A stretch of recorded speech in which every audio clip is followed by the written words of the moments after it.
എൻ്റെ പേര് ഹബീബ.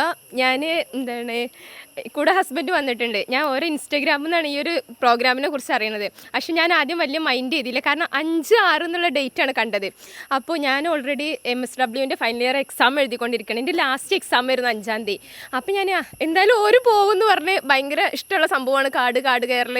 അപ്പോൾ ഞാൻ എന്ത് ചെയ്ത്, എന്തായാലും എനിക്ക് പോകാൻ പറ്റില്ലല്ലോ. അപ്പോൾ ഞാൻ മൈൻഡ് ചെയ്തില്ല. പിന്നെ ഒന്നും കൂടെ സ്ക്രോൾ ചെയ്തപ്പോഴാണ് കാണുന്നത്. അപ്പോൾ എന്നോട് പറഞ്ഞേ എൻ്റെ ഗൂഗിൾ ഫോം ഒന്ന് ഫില്ല് ചെയ്തിട്ടേക്ക് എന്ന് പറഞ്ഞ്. അപ്പോൾ ഞാൻ ഒന്നും കൂടെ വെറുതെ ഒന്ന് സ്ക്രോൾ ചെയ്തപ്പോഴാണ് 6-7 എന്നുള്ള ഡേറ്റ് കാണുന്നത്. അപ്പോൾ ഞാൻ പറഞ്ഞു എന്തായാലും ഞാനുണ്ട്, 5-ാം തീയതിയോട് കൂടി എക്സാം തീർന്ന്. അപ്പോൾ 6-7 അല്ലേ, അപ്പോൾ ഞാനും ഉണ്ട് പറഞ്ഞേ. അങ്ങനെ നോക്കുമ്പോൾ രജിസ്റ്റർ ചെയ്യാൻ നോക്കുമ്പോൾ എന്തായി, അത് 40 പേർക്കുള്ള സ്ലോട്ടാണ്, അത് ഫുള്ളായിട്ടുണ്ട്, പോകാൻ പറ്റൂല എന്ന് പറഞ്ഞത്. അത് ഞാൻ ജസ്റ്റ് അതിൽ കണ്ട നമ്പറിൽ വിളിച്ചപ്പോൾ റാഷിദ് സാർ എടുത്തത് ഒരു പറഞ്ഞേ ജസ്റ്റ് മെസ്സേജ് അയച്ചിട്ട് വാട്സപ്പിൽ എങ്ങാനും ചാൻസ് ഉണ്ടെങ്കിൽ അറിയിക്കാമെന്ന് പറഞ്ഞു. അങ്ങനെ രാത്രി തന്നെ വിളിച്ചിട്ട് പറഞ്ഞു വേഗം ഗൂഗിൾ ഫോം ഫില്ല് ചെയ്താൽ വരാമെന്ന് പറഞ്ഞു. അങ്ങനെ രജിസ്റ്റർ ചെയ്താണ് വന്നത്.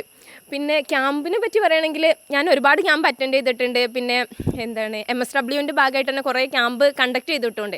പക്ഷെ അതിൽ നിന്നൊക്കെ ഒരു വ്യത്യസ്തമായിട്ടുള്ള ഒരു അനുഭവം തന്നെയാണ് ഇവിടെ ഉണ്ടായിട്ടുള്ളത്. ഇപ്പോൾ ഇതിൽ പറയാനുള്ളത് എന്താണെന്ന് വെച്ചാൽ ഇത് കണ്ടിന്യൂ ചെയ്ത് പോകുക എന്നുള്ളത്. കാരണം ഇപ്പോൾ നമ്മളിപ്പോൾ കഴിഞ്ഞ വർഷം ഓൾറെഡി ഇവിടെ ചെയ്തു എന്ന് പറഞ്ഞ് ഇപ്പോൾ ഈ വർഷം 2 ബാച്ച് ചെയ്തു. പക്ഷേ ഇനിയിപ്പോൾ അടുത്തൊരു വർഷം ചെയ്യുകയാണ്. അപ്പോൾ അത്രയും ഒരു ഗ്യാപ്പ് വരുമ്പോൾ എന്താ വെച്ചാൽ അവിടെ ഇത് തുടർച്ചയായിട്ട് കൊണ്ടുപോവുകയാണെന്നുണ്ടെങ്കിൽ ഒരു പക്ഷേ നമുക്ക് കംപ്ലീറ്റ് ആയിട്ട് ഈ ഒരു സംഭവത്തിന് ഇൻവേഴ്സിറ്റി പ്ലാന്റിനെ നമുക്ക് റിമൂവ് ചെയ്യാൻ പറ്റുമെന്നാണ് തോന്നുന്നത്. പിന്നെ ക്യാമ്പ് അടിപൊളിയായിരുന്നു. ഇനിയും ക്യാമ്പ് ഉണ്ടെങ്കിൽ അറിഞ്ഞാൽ എന്തായാലും വരും. ഇൻഷാ അല്ലാഹ് വരണം തന്നെയാണ് ആഗ്രഹം. അപ്പോൾ സംഘടിപ്പിച്ച എല്ലാ സംഘാടകർക്കും നന്ദി അറിയിക്കണം.